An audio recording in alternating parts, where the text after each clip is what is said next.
And do you know why? Even with the air conditioner on, the air in the car doesn't feel fresh either. Pick up a pen. I'll take you all to find out.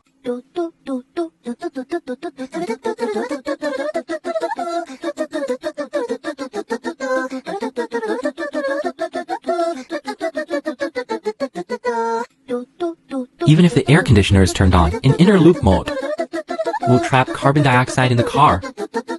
It makes the air feel old and heavy.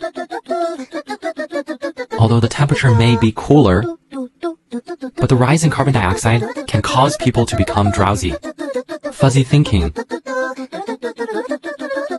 and cause discomfort.